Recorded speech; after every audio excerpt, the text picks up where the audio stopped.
Fani, silakan ya Fani.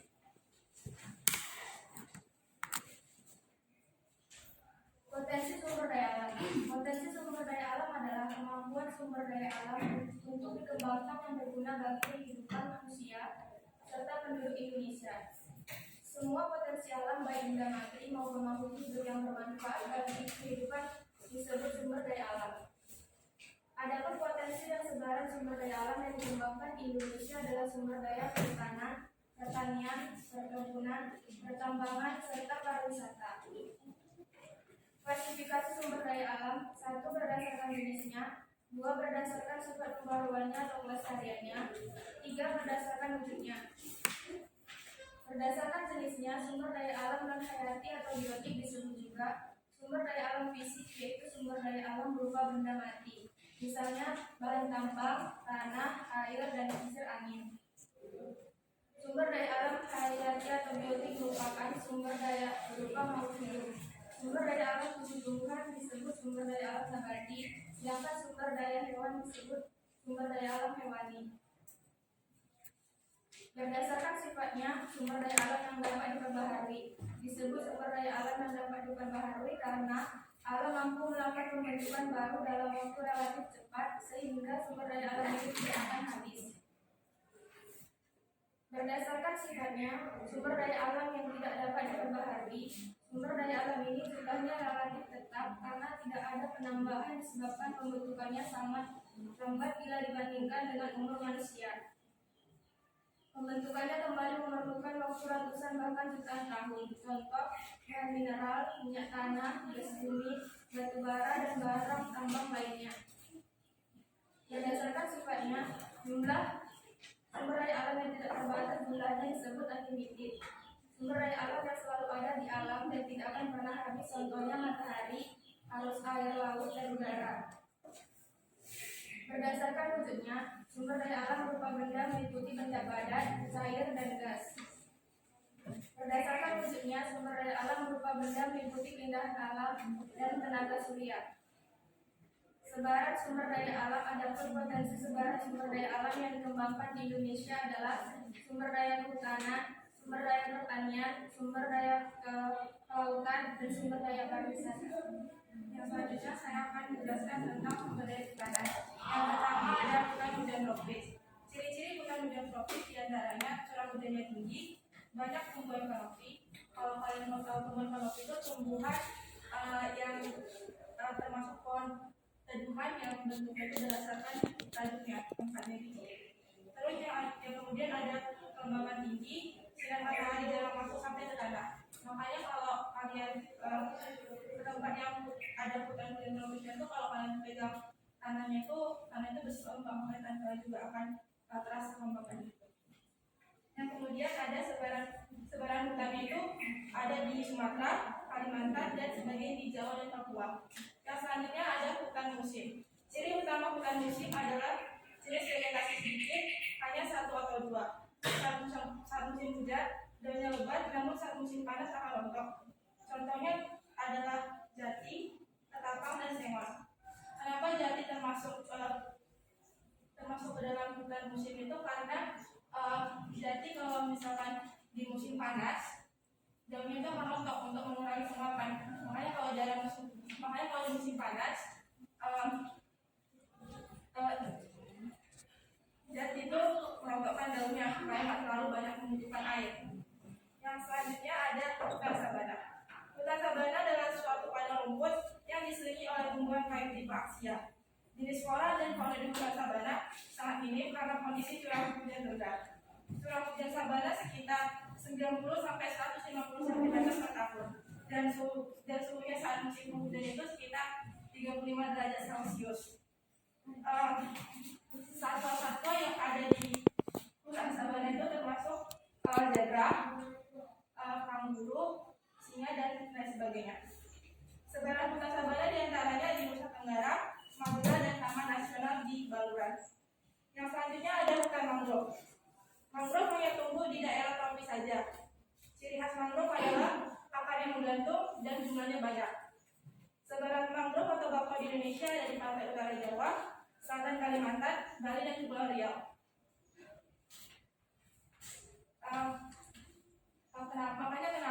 misalkan kalian ke tempat yang banyak daerah pantainya itu, hutan mangrove itu ditanam di sekitaran di pinggir pantai itu untuk mencegah terjadinya erosi, supaya mencegah bencana kayak tsunami. Yang selanjutnya ada hutan gambut. Hutan gambut merupakan tipe hutan di rawa. Indonesia punya total lahan gambut tropis terluas di dunia dengan total 20 juta hektar yang tersebar di Sumatera, Kalimantan, dan Papua. Kalau yang untuk hutan gambut itu dia banyak di daerah rawa, dan kalau kalian lihat itu dia kayak mengapung di air, padahal akarnya itu ada di bawah. Yang selanjutnya ada fungsi hutan. Yang pertama fungsi ekonomis.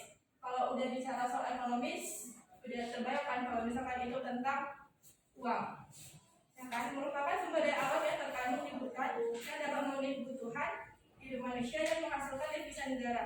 Misalnya kayu meranti, kayu jati, aktis, kamfer, rotan, dan hasil lainnya di luar kayu. Kayak mebel. Kalau mebel itu kan biasanya jual kayu jati sama kayu meranti. Kenapa?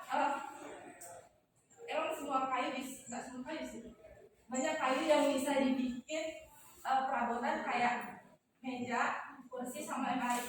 Cuman biasanya orang menggunakan jati supaya lebih tahan lama.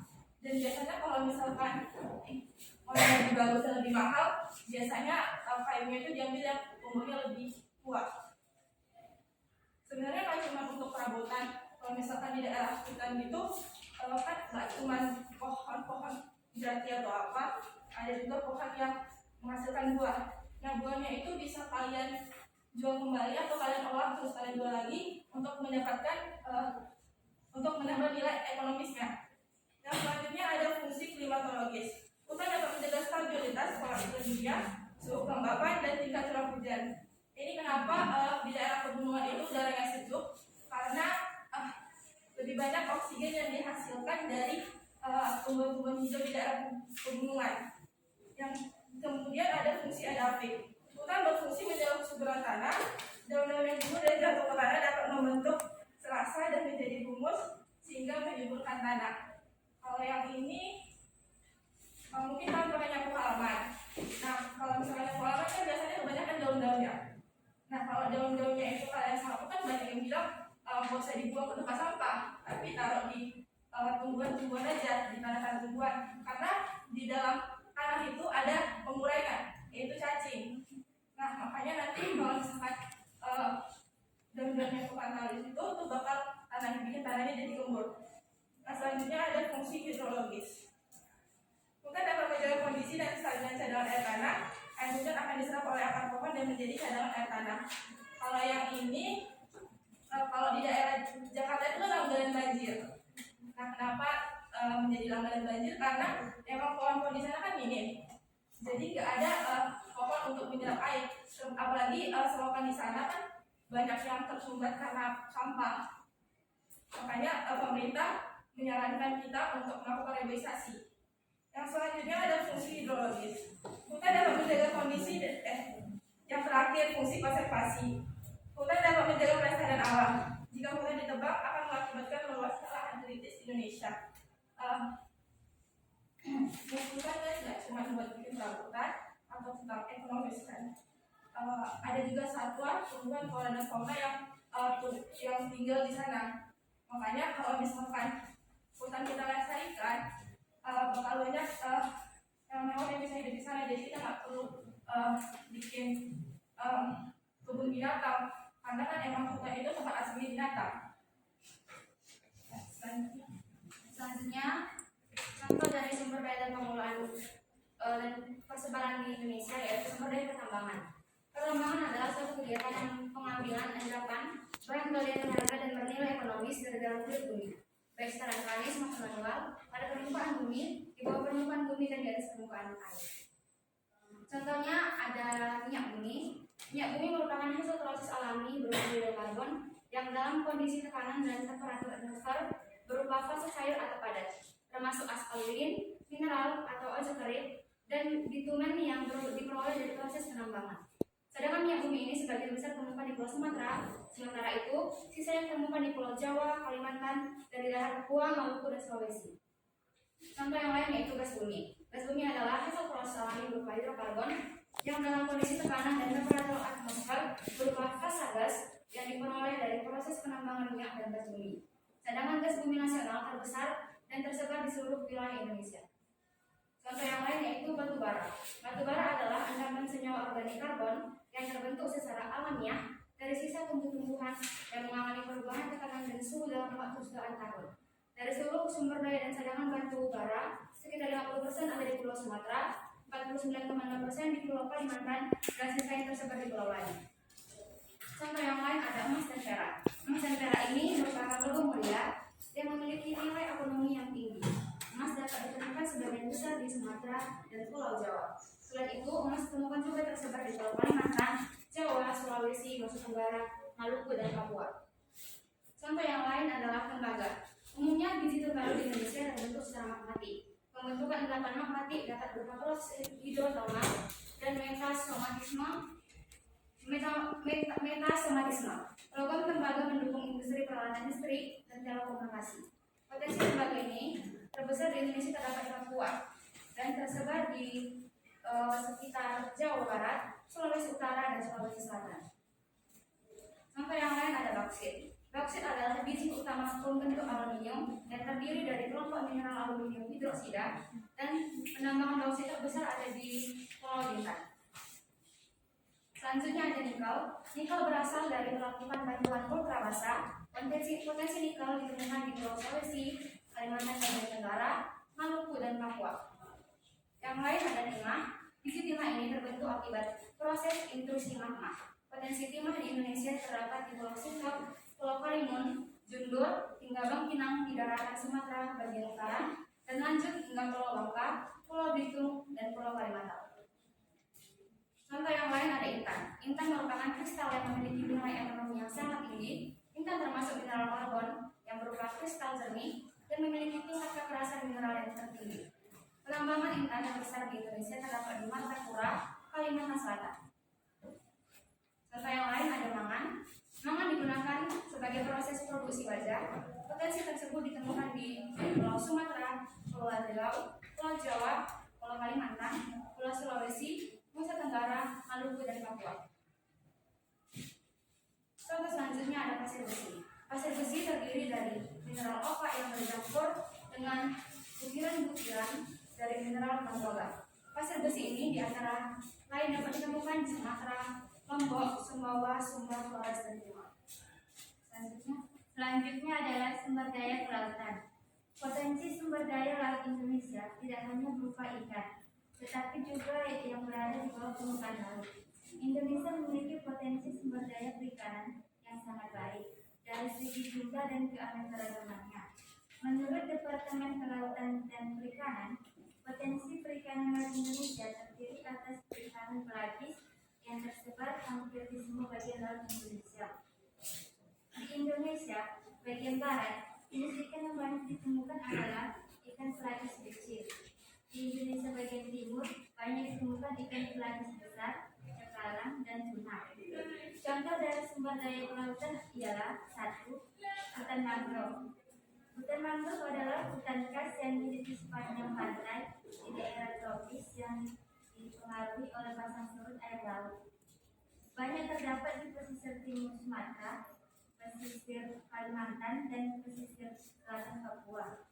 Fungsi ekologis hutan mangrove adalah sebagai habitat atau tempat hidup binatang laut untuk berlindung, mencari makan, dan berkembang biak, juga untuk melindungi pantai dari abrasi air laut.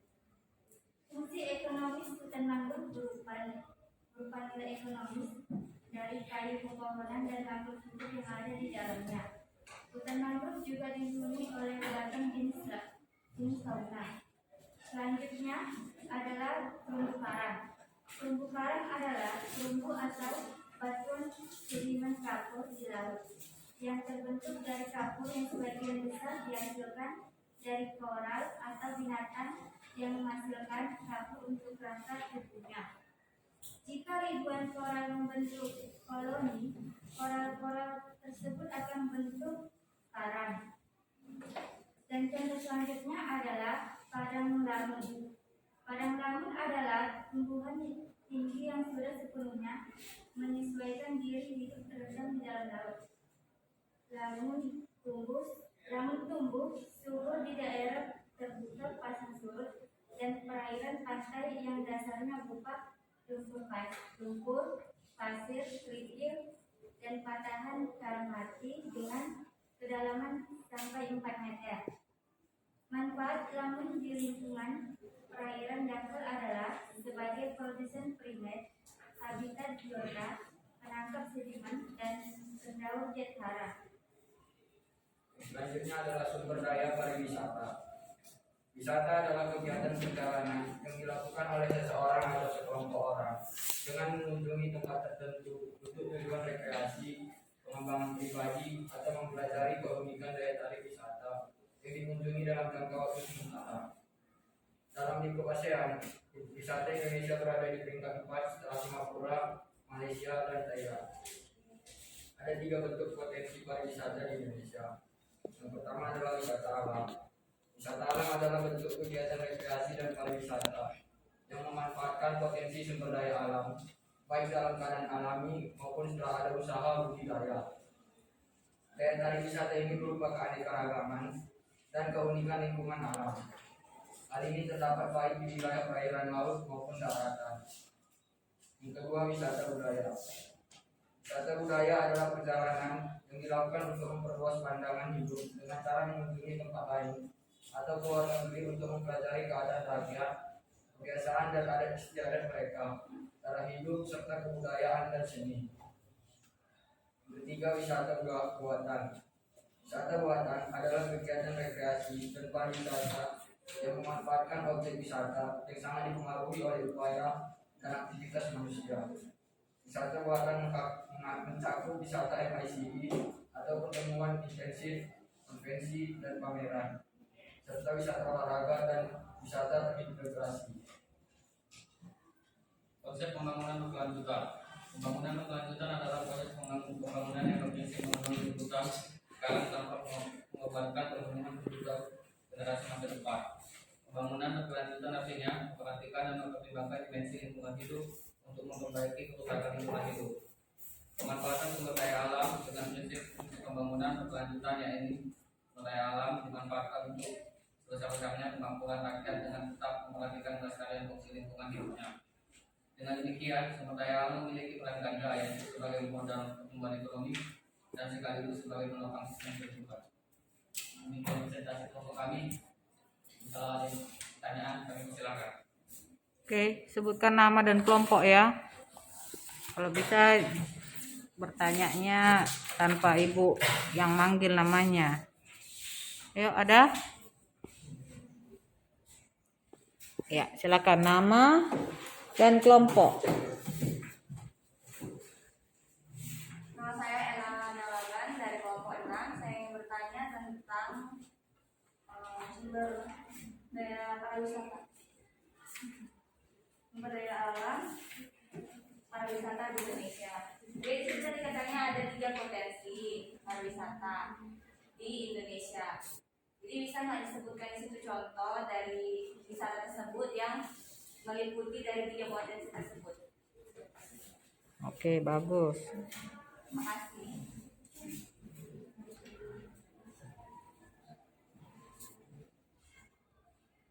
Oke, lanjut.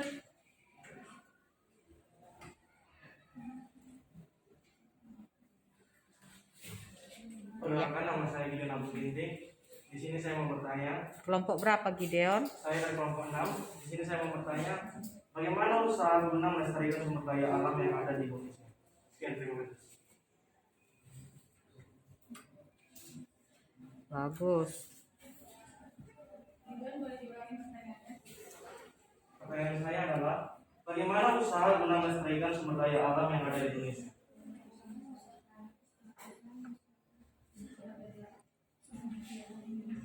Oke.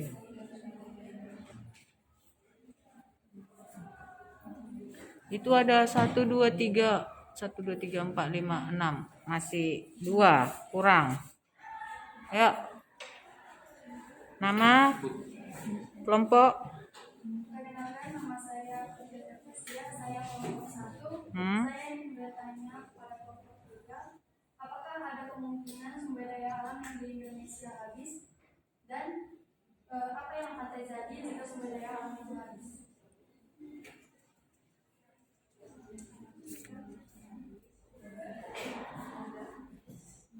Oke, bagus. Bu, satu orang bisa pertanyaan. Boleh. Boleh. Boleh, nakku. Ibu maunya kalian ngomong. Berani ngomong. Ya. Nama kelompok ya, nakku. Perkenalkan, nama saya Bos Naga dari kelompok 1. Di sini saya akan menanyakan 2 pertanyaan tentang masalah minyak bumi. Ya. Nah, yang pertama itu minyak bumi merupakan sumber daya alam yang tidak dapat diperbarui. Berapa lamakah kira-kira SDA minyak bumi di Indonesia dapat bertahan? Nah, yang kedua, Bentar, nakku.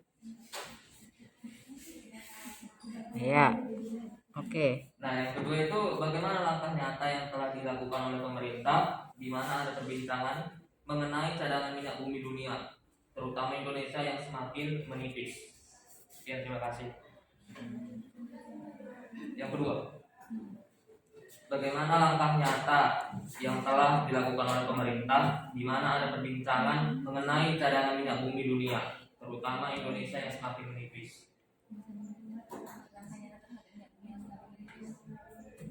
Oke, bagus. 1, 2, 3, 4, 5. Lanjut, nakku, pertanyaannya. Iya, bagus, Dian. Kelompok. Saya Dian dari kelompok 6. Menurut kalian, apakah pemanfaatan sumber alam di Indonesia sudah masalah? Menurut kalian, apakah pemanfaatan sumber daya alam di Indonesia sudah masalah? Oke, bagus. Ayo. Yosepin, kelompok. Kenapa saya dari kelompok 1? Hah? Pertanyaan saya adalah, apa yang akan terjadi jika eksploitasi hasil sumber daya kelautan dilakukan secara berlebihan?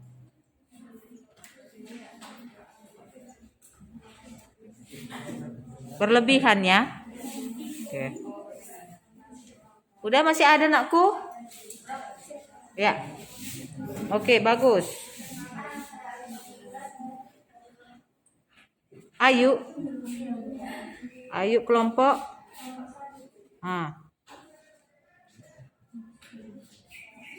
Indonesia kan kaya sumber daya alam, pasti kan ada perusahaan pemerintah yang mengelolanya. Usaha pemerintah mengelolanya. Mengelola apa tadi, nakku? Mengelola sumber daya alam. Sumber daya alam. Oke.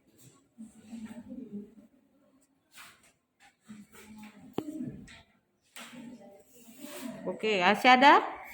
Ya, silakan. Kenalkan, nama saya Sarah Pita, saya dari kelompok 6. Saya ingin bertanya tentang sumber daya pariwisata. Arti tiga potensi dari sumber daya pariwisata. Bisa dijelaskan apa tujuan dari pariwisata yang berkelanjutan? Tujuan Dari pariwisata yang berkelanjutan.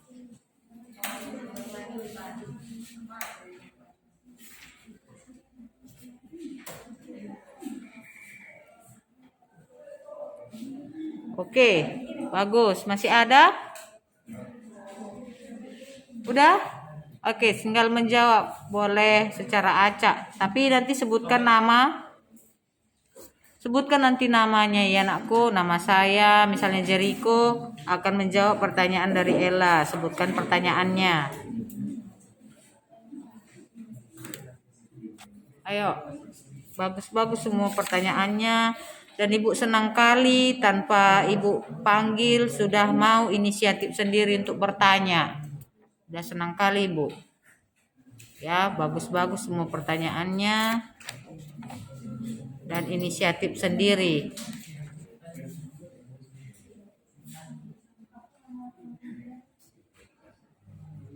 Minimal 1 orang 1 minimal. Menjawab, harus ada yang ngomong.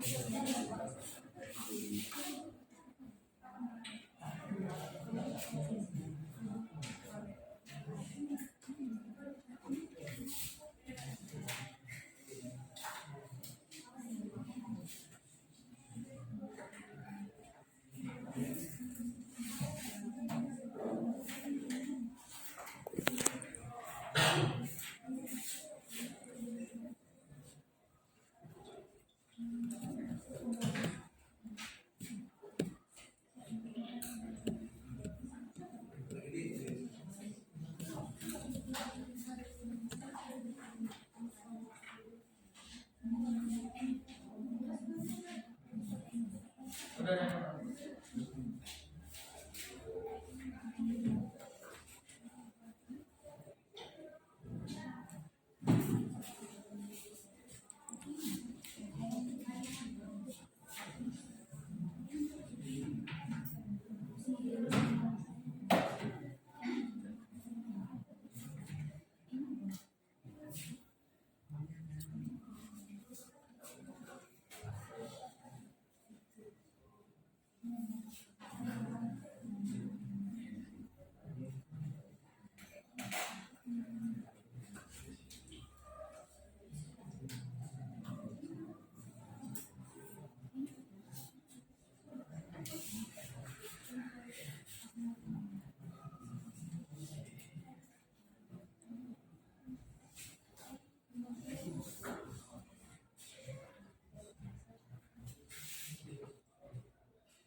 Aku 1 menit lagi. Paling enggak 1 lah dulu dijawab.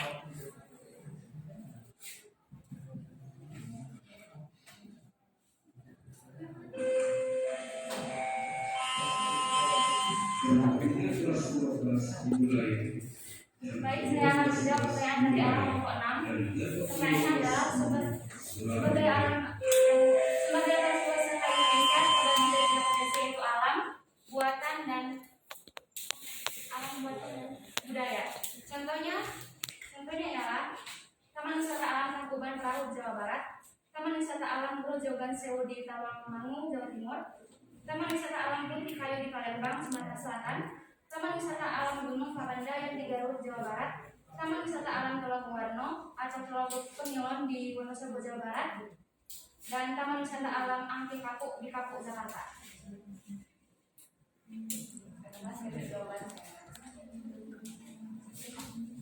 Oke.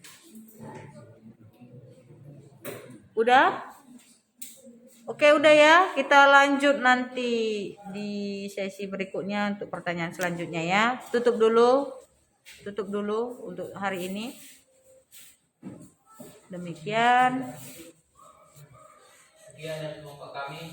Nanti kita lanjutkan. Nanti kita akan lanjutkan 2 minggu depan. Sekian dan Sekian. oke, berikan dulu aplaus anakku.